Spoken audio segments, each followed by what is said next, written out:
Hello everyone, कैसे हैं आप। आपका आपके YouTube channel Digvijay commerce classes पर एक बार फिर से स्वागत है।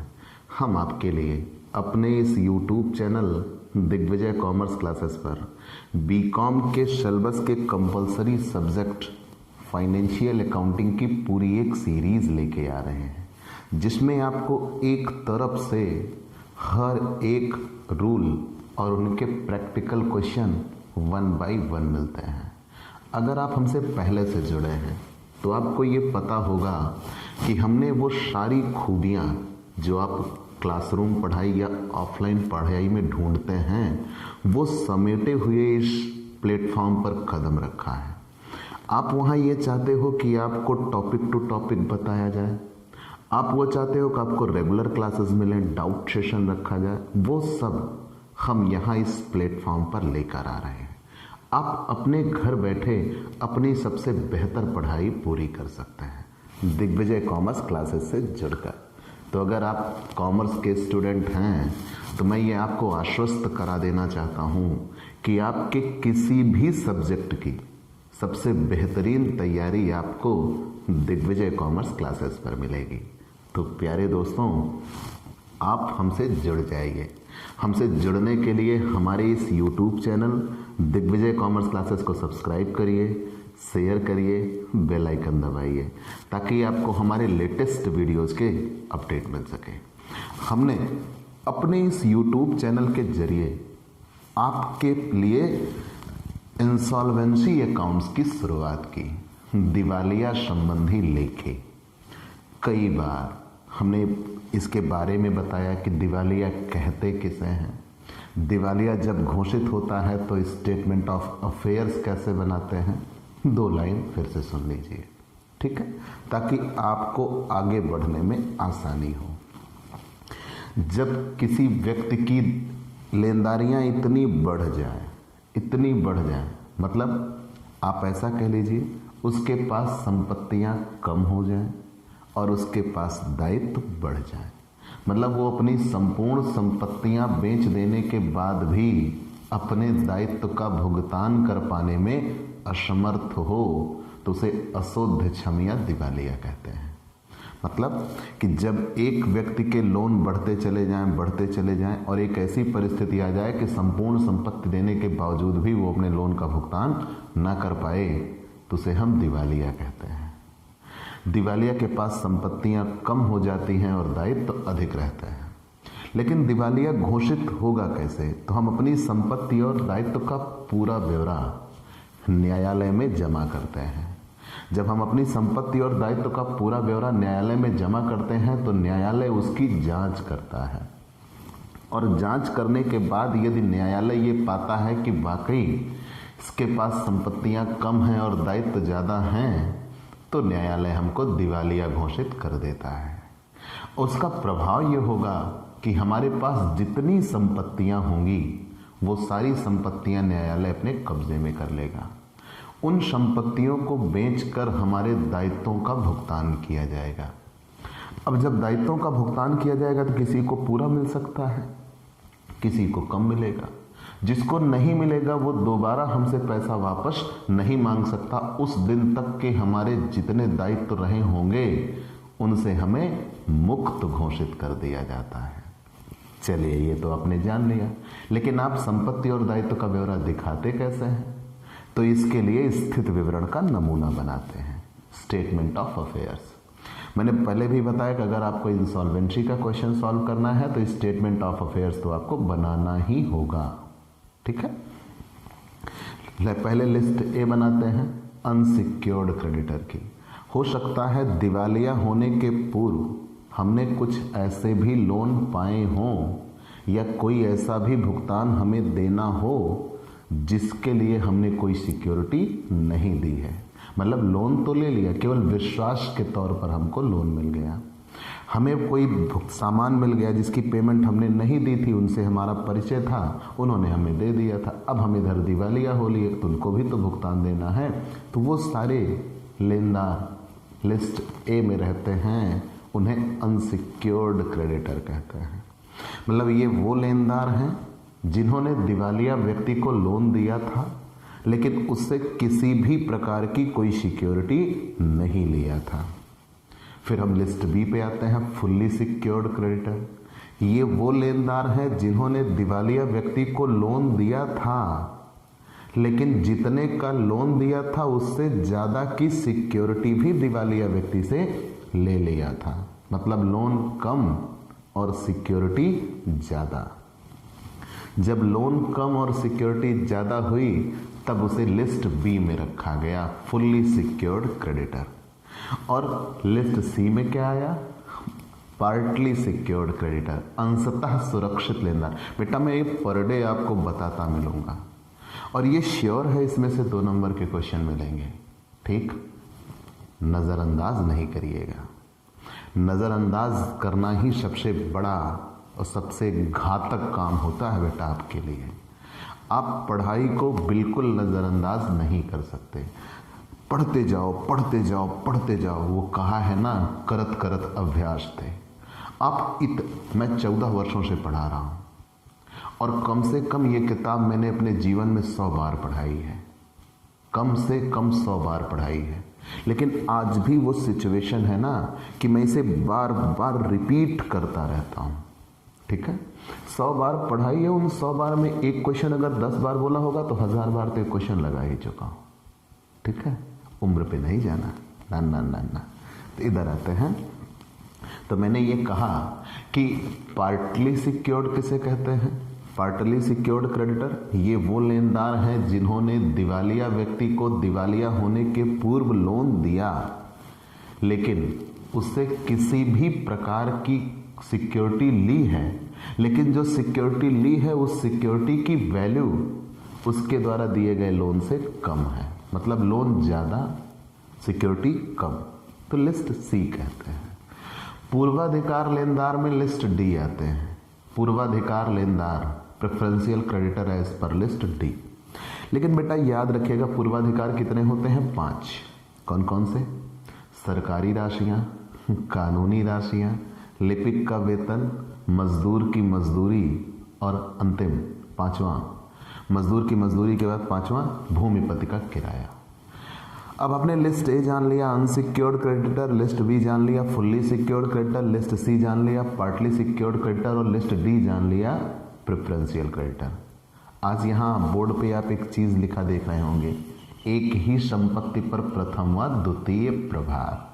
मतलब हम नए टॉपिक की ओर बढ़ चलने वाले हैं। प्यारे दोस्तों, आप हमसे पेड क्लास भी ले सकते हैं। पेड क्लास पाने के लिए आप हमारे व्हाट्सएप नंबर पर व्हाट्सएप करिए, मैसेज करिए, आपको पेड क्लास की पूरी जानकारी दे दी जाएगी, जिसमें आपको रेगुलर क्लासेस मिलेंगी, पीडीएफ मिलेगा, डाउट सेशन रखा जाएगा, क्वेश्चन पेपर सॉल्व कराए जाएंगे। आपके एग्जाम की स्पेशल प्रिपरेशन कराना ही हमारा मकसद होगा। तो आप हमसे जुड़िए, बहुत मिनिमम शुल्क का भुगतान करके आप हमसे पेड क्लास ले सकते हैं। यहाँ पे आते हैं, एक ही संपत्ति पर प्रथम व द्वितीय प्रभार। एक सिचुएशन क्रिएट करें, बेहतर लगेगा। ठीक है, जैसा कि आप जानते हैं मेरा नाम दिग्विजय सिंह है। ठीक है, मेरा नाम दिग्विजय सिंह है। ठीक, मेरा नाम दिग्विजय सिंह है और मुझसे कुछ लोग परिचित हैं, बहुत अच्छे से परिचित हैं। मान लीजिए एक दिलीप नाम का व्यक्ति हो, ठीक, और एक अंकुश नाम का व्यक्ति हो। दिलीप नाम का व्यक्ति हो और एक अंकुश नाम का व्यक्ति हो।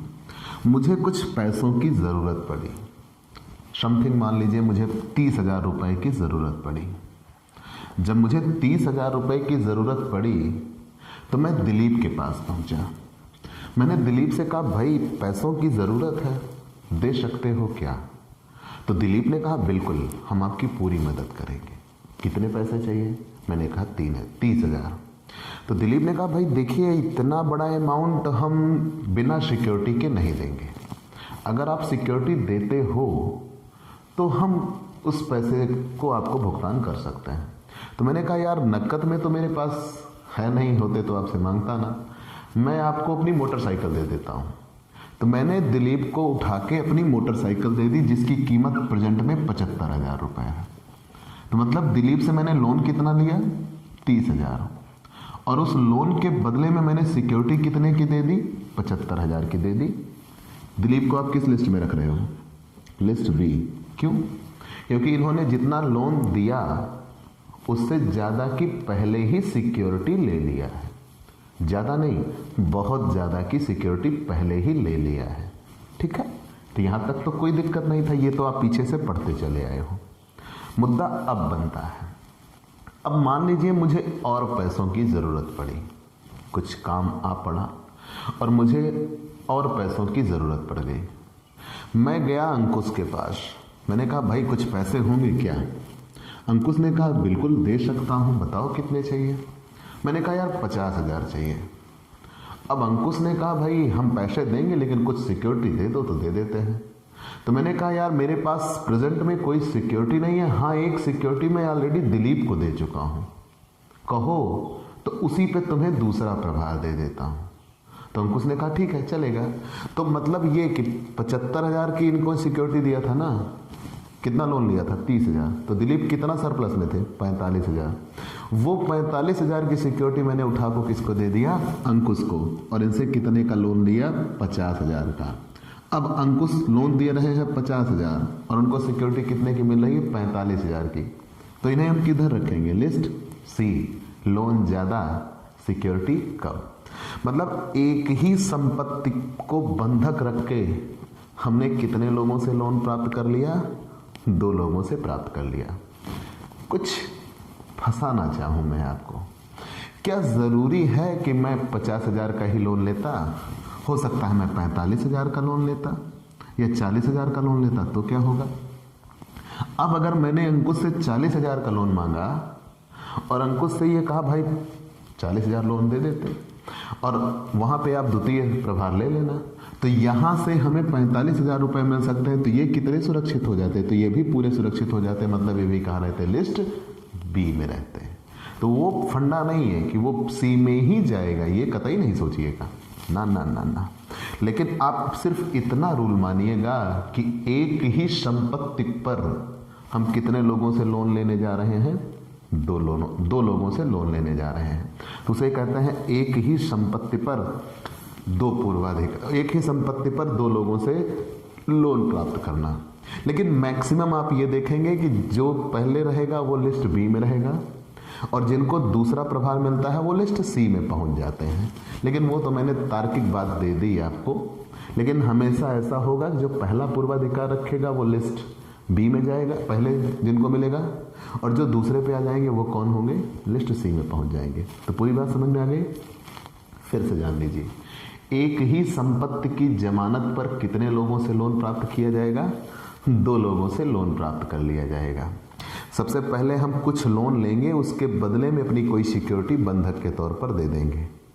उनके पास ज़्यादा वैल्यू की सिक्योरिटी रख दी हमने, हमें फिर से कुछ पैसों की ज़रूरत पड़ी, हम किसी अगले व्यक्ति के पास गए और उनसे ये कहा कि उनके पास हमारी सिक्योरिटी रखी है, आप उनसे इतनी सिक्योरिटी ले लीजिएगा। तो एक निश्चित सिक्योरिटी लिस्ट बी वाले से हम लिस्ट सी के लिए ट्रांसफ़र करा देते हैं। तो एक ही संपत्ति पर कितने लोगों से लोन हो गया? 2। तो एक लिस्ट बी में पहुंच जाएंगे, एक लिस्ट सी में पहुंच जाएंगे। आइए, क्या कभी ऐसा भी हो सकता है कि कोई दायित्व तो हम लिखना भूल गए हों? हाँ जी, उन्हें आउटस्टैंडिंग कहा जाता है। अगर हम कोई दायित्व तो पहले से थे हमारे पास लेकिन हमने उनको लिखना भूल गया था, हमने उनको लिखना छोड़ दिया था, तो वो हमारे लिए आउटस्टैंडिंग कहलाते हैं। ठीक, जिनका लेखा पहले नहीं हुआ रहता।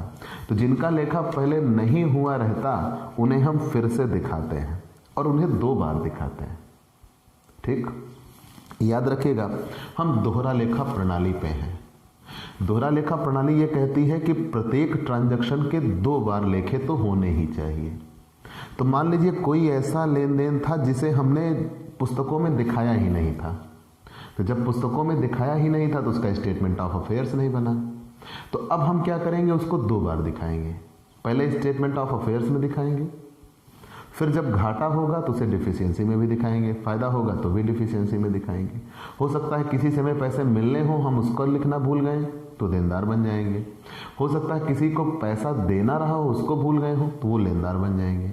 ठीक, तो मतलब जैसे मान लीजिए लेनदार को लिखना भूल गए तो सबसे पहले उन्हें लिस्ट ए में दिखाएंगे, क्योंकि वो अनसिक्योर्ड होंगे और उनको बाद में डिफिशियंसी के क्रेडिट साइड में भी दिखाया जाएगा, क्योंकि उतने से हमारा घाटा होगा। ठीक है, तो आप ये जानिए कि अगर किसी लेनदार का अभी तक लेखा नहीं हुआ था, हम भूल गए थे, तो उनका लेखा कितनी बार होगा? 2 बार। एक बार स्टेटमेंट ऑफ अफेयर्स के लिस्ट ए में दिखाएंगे, अनसिक्योर्ड कहेंगे उन्हें, और दूसरी बार घाटा होगा, इसलिए डिफिशियंसी के क्रेडिट साइड में दिखा दिया जाएगा। ठीक है, तो आइए हम क्वेश्चन इलस्ट्रेशन 7 पे आते हैं।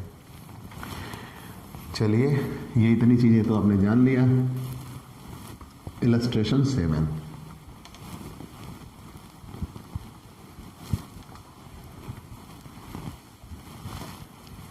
दिया हुआ है, रवि ने 1 जनवरी 96 को 50,000 रुपए की पूंजी से व्यापार आरंभ किया। भाई नई किताब पुरानी किताबों में थोड़ा इधर उधर है, डिफरेंस है, आप क्वेश्चन ढूंढिएगा मिल जाएगा। तो रवि ने 1 जनवरी 96 को 50,000 रुपए की पूंजी से व्यापार आरंभ किया। वह 31 दिसंबर 98 को दिवालिया हो गया। इस अवधि में 32,000 रुपए की उसे कुल हानि हुई। निम्नलिखित सूचनाओं से उसका स्थित विवरण तथा न्यूनता खाता बनाइए। स्टेटमेंट ऑफ अफेयर्स और डिफिशियंसी बनाना है। कैश 2,500, स्टॉक 7,500 के थे, बेच के मिलेगा 5,000।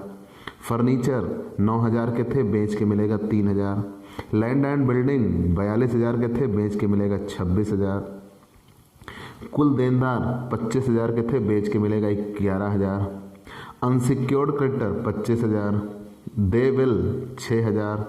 बैंक ओवरड्राफ्ट 20,000 के।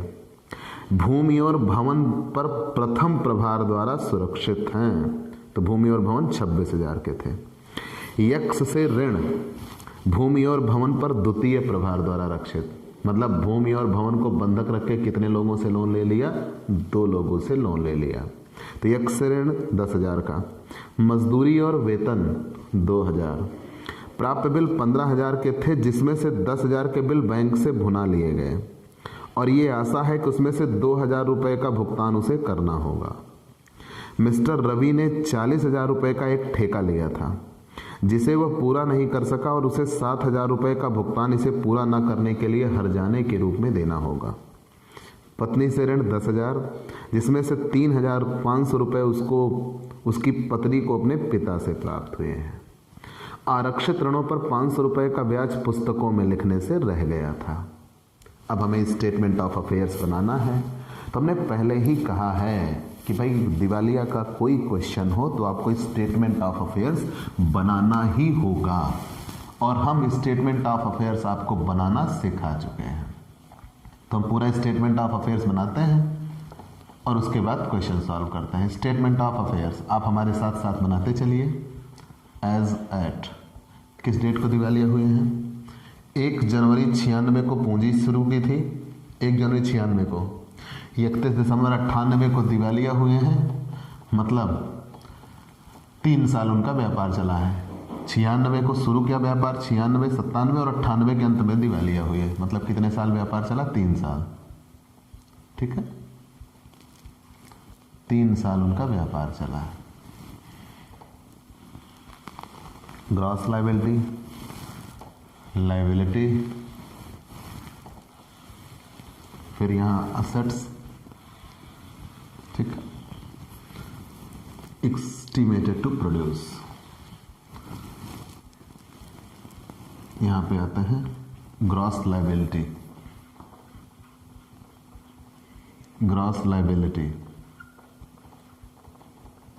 यहाँ पे liability, expected to rank, assets, यहाँ पे एस्टिमेटेड टू प्रोड्यूस,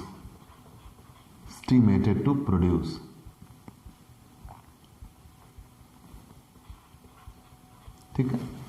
चलिए हम स्टेटमेंट ऑफ अफेयर्स, फिर यहाँ हम रफ कार्य कर लेते हैं, थोड़ा सा सभी लिस्टें निकाल लेते हैं। लिस्ट ए, ताकि हमें आगे क्वेश्चन सॉल्व करने में आसानी बनी रहे।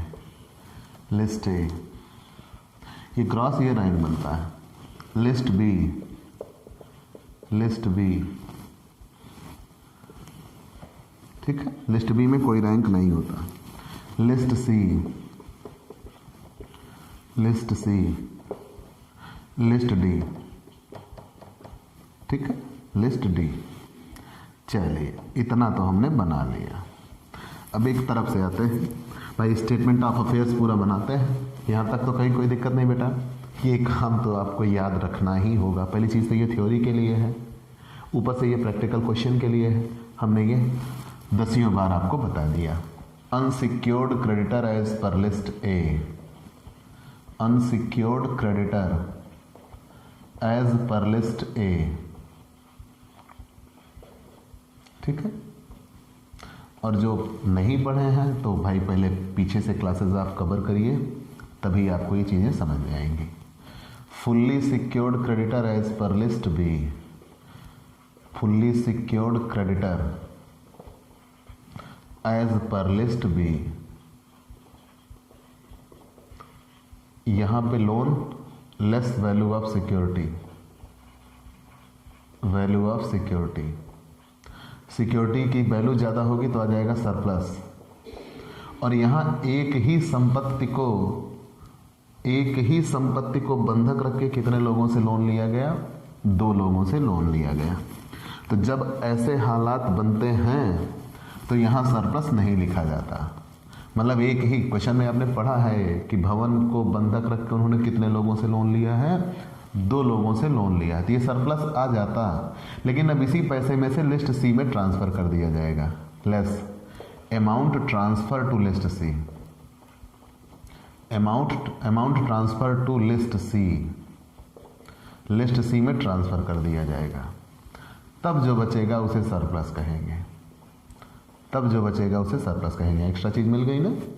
मतलब एक ही संपत्ति पर कितने लोगों से लोन ले लिया? 2 लोगों से ले लिया। फिर यहाँ आते हैं partly secured creditor as per list C, partly secured creditor as per list C, partly secured creditor as per list C less value of security, value of security, value of security, ठीक।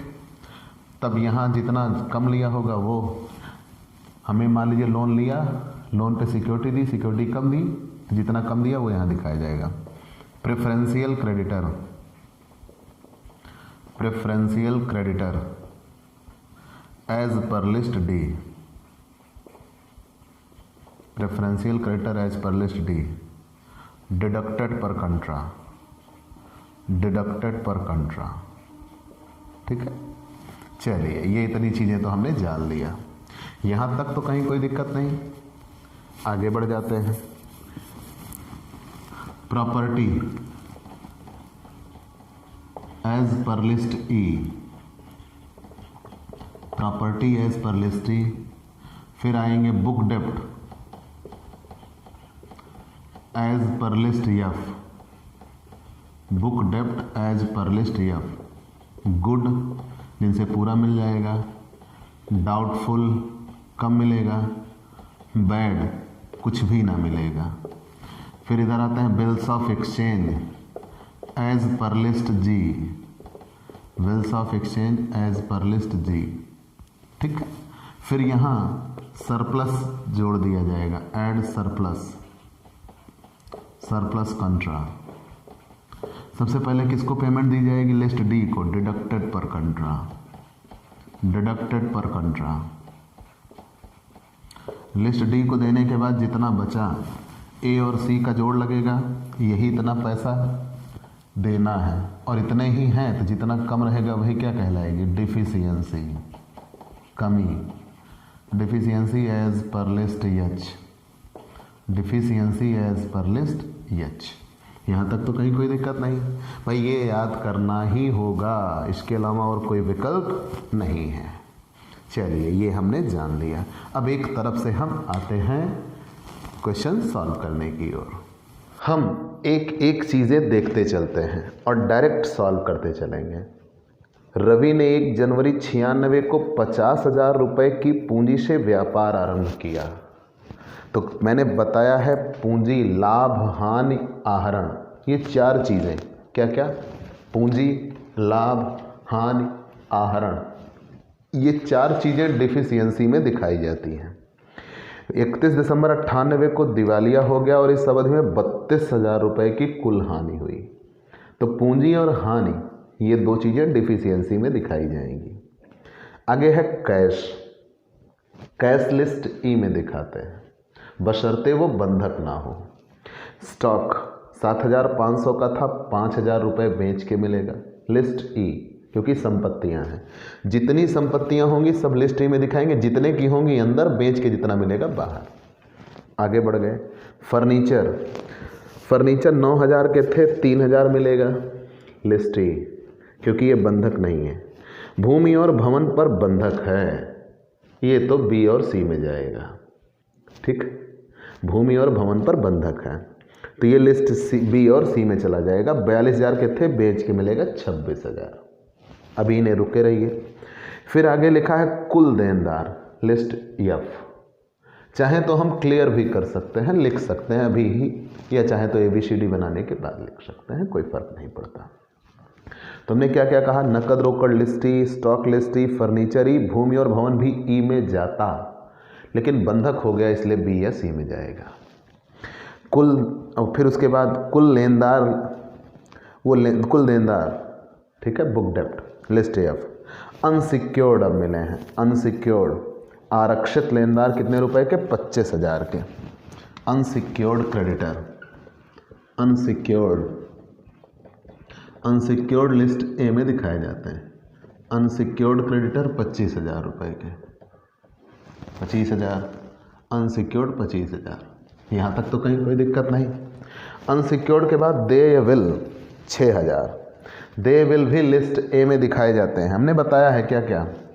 देय will, भुनाए will list A में, प्राप्य bill list जी में, Wills payable, देय will, देय will कितने रुपए हैं? 6,000, लिस्ट ए में दिखा दिया जाएगा, ग्रॉस में भी और रैंक में भी। यहाँ तक तो कहीं कोई दिक्कत नहीं। देय विल के बाद बैंक ओवरड्राफ्ट, बैंक से इन्होंने अतिरिक्त पैसे निकलवा लिए। बैंक ओवरड्राफ्ट तो हालांकि ए में जाता है, लेकिन अगर कोई सिक्योरिटी ना लिया हो तो। यहाँ इन्होंने कहा बैंक ओवरड्राफ्ट लिया 20,000 का, लेकिन लैंड एंड बिल्डिंग पर फर्स्ट प्रायोरिटी इनको दी गई है। पहली बार फर्स्ट मॉर्टेज इनको दिया गया है, किस पर? लैंड एंड बिल्डिंग पर। तो लैंड एंड बिल्डिंग थी 42,000 की, बेच के मिल रहा है 26,000, तो हम कह लें लैंड एंड बिल्डिंग है 26,000 की। तो लैंड एंड बिल्डिंग 26,000 की, और इन्होंने बैंक ओवरड्राफ्ट लिया 20,000 और वो 26,000 की सिक्योरिटी दे दी। तो लोन 20,000 का, सिक्योरिटी कितनी दे रहे हैं? 26,000। पहली बार उनको सिक्योरिटी दिया, कहा ये लो भैया हमें 20,000 का लोन दे दो और हमसे ये 26,000 की सिक्योरिटी ले दो। तो वो सिक्योरिटी ज़्यादा हो रही है ना, loan come.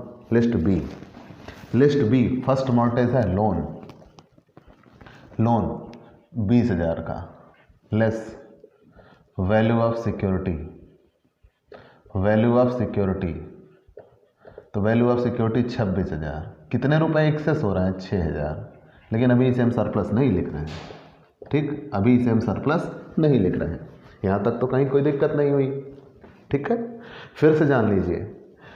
Unsecured creditor list A, bills payable list A, bank overdraft, security ले लिया है इसलिए लिस्ट ए में नहीं जाएगा।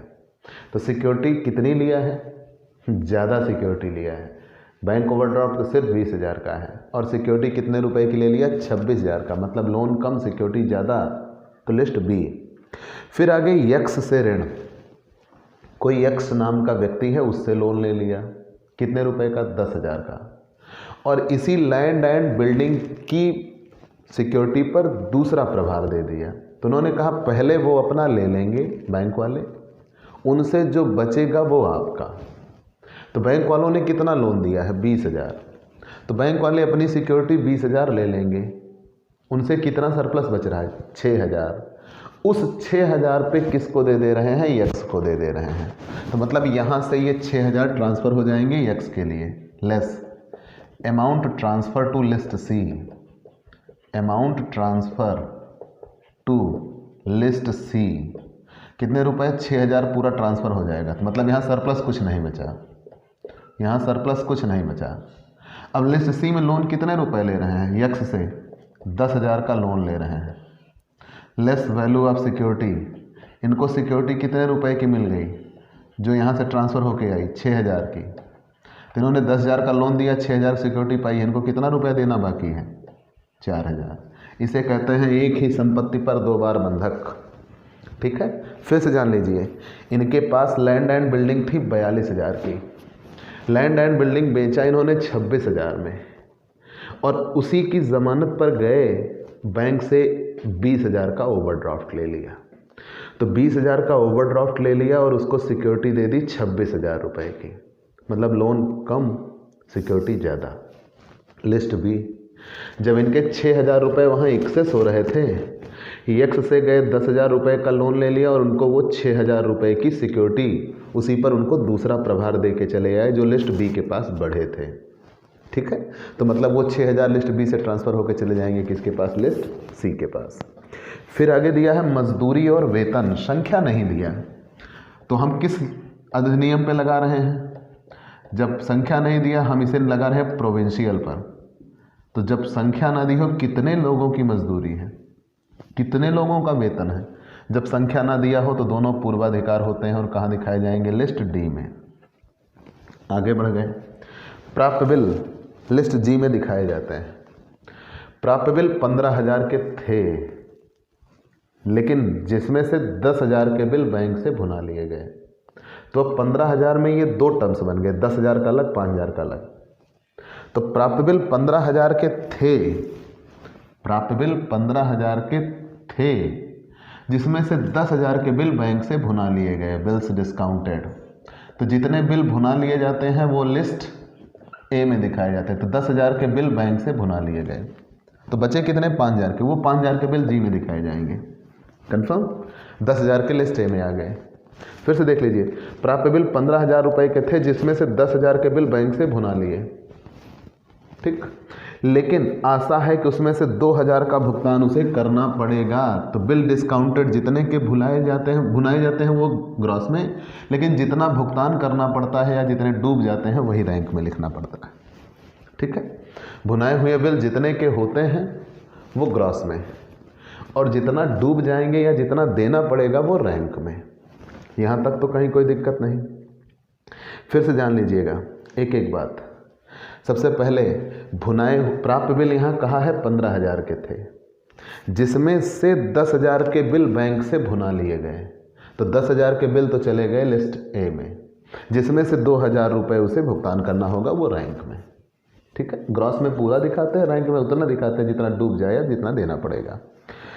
मिस्टर रवि ने 40,000 रुपये का एक ठेका लिया था, 40,000 रुपये का एक ठेका लिया था, चलिए मान लिया, जिसे वो पूरा नहीं कर पाएगा, और यह संभावना है कि इसके बदले में उसे कितने रुपए देना पड़ेगा, 7,000। तो liability of contract, liability of contract, ठीक है ना। तो ठेका तो था 40,000 का, लेकिन अब इसे पूरा नहीं कर पाएंगे तो इनको इसके बदले में कितने रुपए देना पड़ेगा, केवल 7,000। अगर पूरा कर लेते तो कुछ भी ना देना पड़ता। ठीक है, मतलब एक ठेका लिया नहीं, चूंकि अब ये दिवालिया हो गए, अब ये ठेका पूरा नहीं कर पाएंगे। जब ये ठेका पूरा नहीं कर पाएंगे तो इनको कंपनसेशन के रूप में देना पड़ेगा, कितने रुपए, 7,000। आगे बढ़ जाइए, फिर कह रहे हैं पत्नी से ऋण 10,000। तो पत्नी से ऋण लिस्ट ए में दिखाते हैं wife loan, wife loan list A में दिखाते हैं 10,000, जिसमें से 3,500 उसको अपने पिता से प्राप्त हुए हैं। तो मैंने बताया है पत्नी से ऋण के लिए 3 नियम। अगर वो स्त्री धन से पैसा देती है तो ग्रॉस में और रैंक में दोनों में दिखाते हैं। अगर वो पति धन से पैसा देती है तो ग्रॉस में दिखाते हैं, रैंक में नहीं दिखाते। पिता से लाकर देती है तो ग्रॉस में भी दिखाते हैं, रैंक में भी दिखाते हैं। तो टोटल उससे 10,000 रुपये लोन लिया है, जिसमें से 3,500 उसके पिता से उसको मिले थे, तो वो 3,500 रुपये उसको वापस करने होंगे।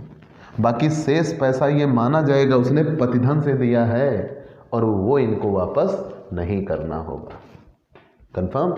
तो पत्नी से ऋण पे नियम क्या है कि कुछ पैसा वो अपने खुद के पास से दे सकती है, तो वो उसे वापस करना होता है। ग्रॉस में भी दिखाते हैं, रैंक में भी दिखाते हैं। पिता से ला कर दिया है तो ग्रॉस में भी दिखाएंगे, रैंक में भी दिखाएंगे।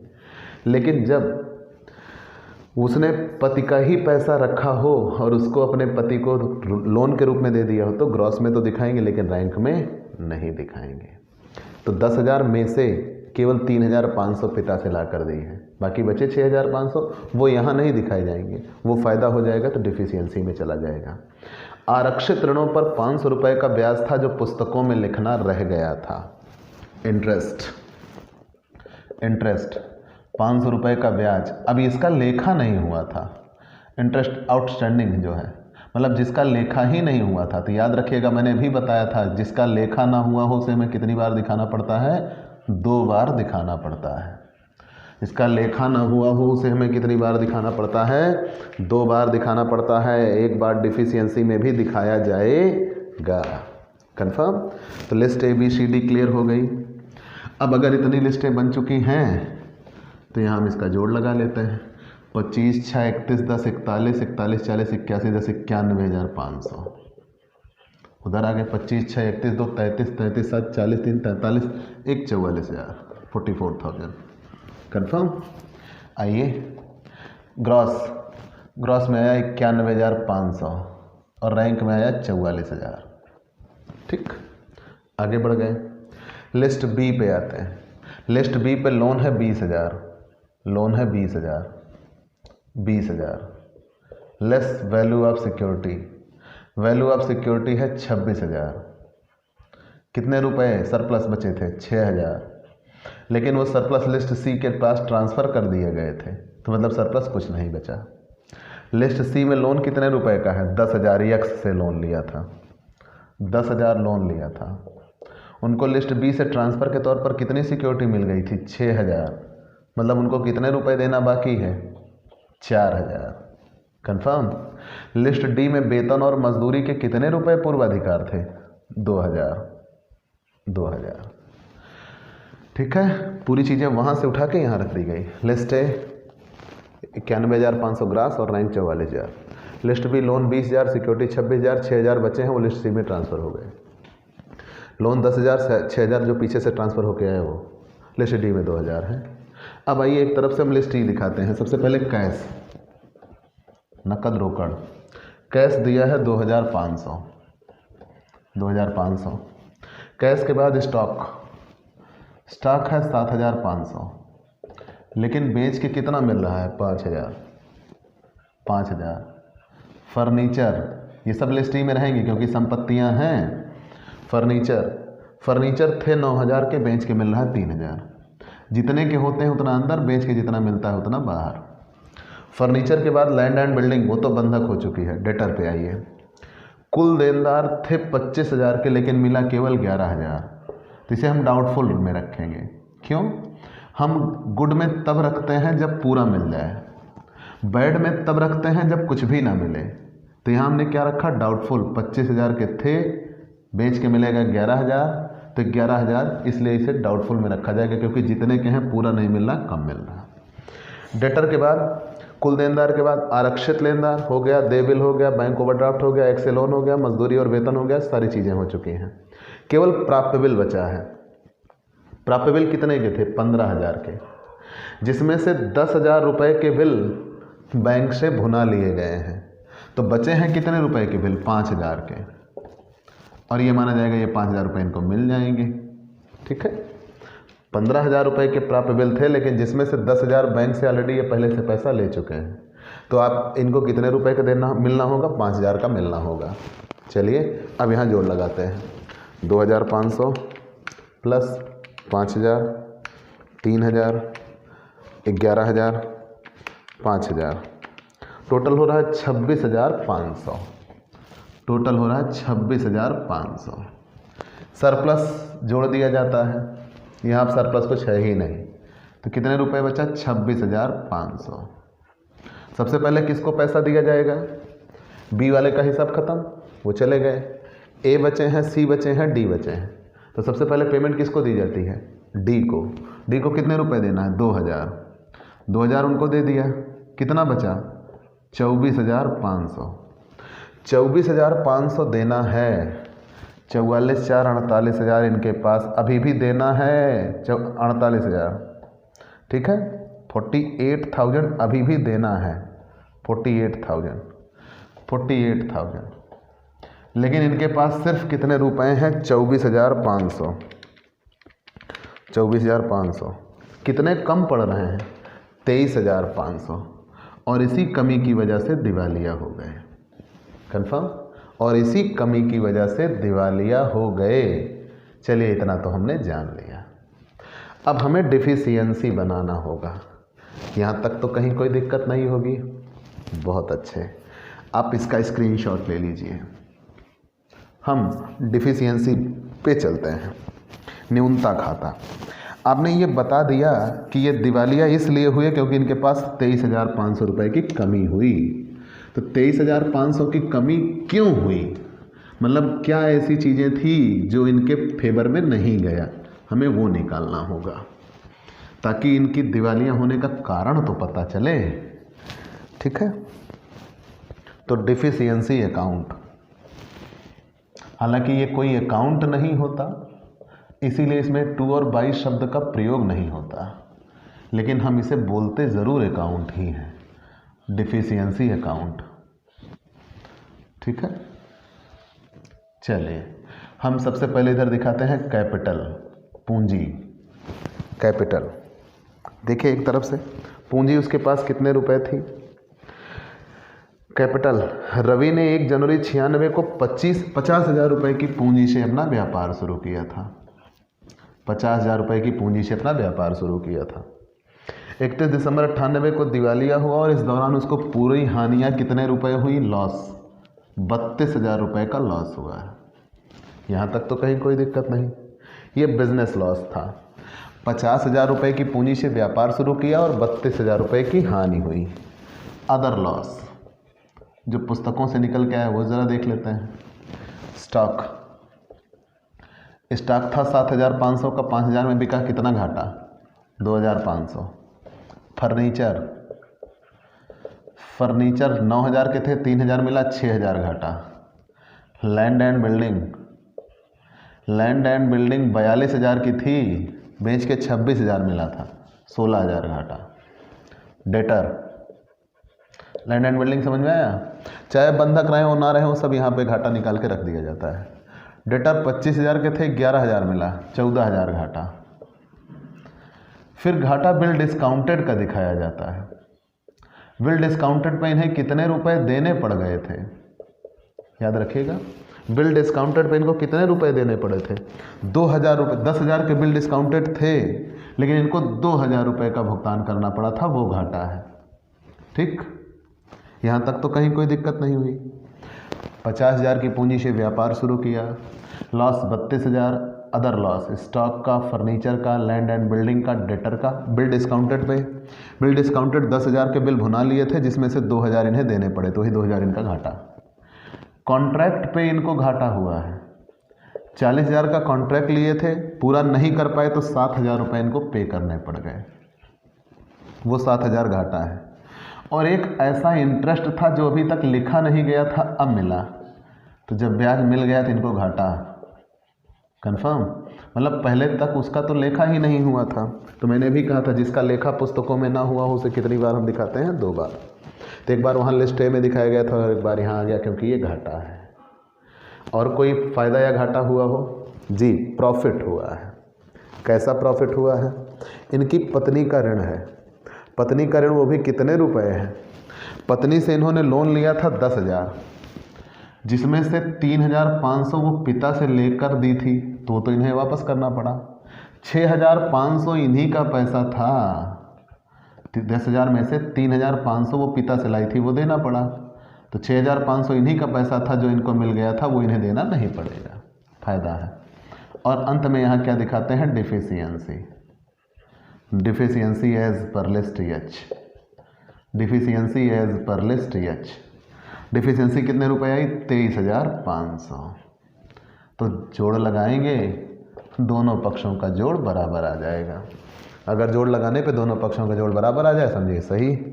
50,000, 6,500, 23,500, 80,000 आ रहा है। 80,000 ठीक। उधर का 32,000, 2,500, 6,000, 16,000, 14,000, 2,000, 7,500, 80,000। Both side are equal. अगर दोनों सही हैं, जोड़ दोनों का बराबर आ रहा है, समझिए सही। कंफर्म। चलिए, ये आपके लिए प्रैक्टिकल क्वेश्चन था जो आपने सॉल्व कर लिया। अब ये बेहद इंपॉर्टेंट क्वेश्चन था। इसमें क्या था कि एक ही संपत्ति की जमानत के तौर पर कितने लोगों से लोन लिया? 2 लोगों से।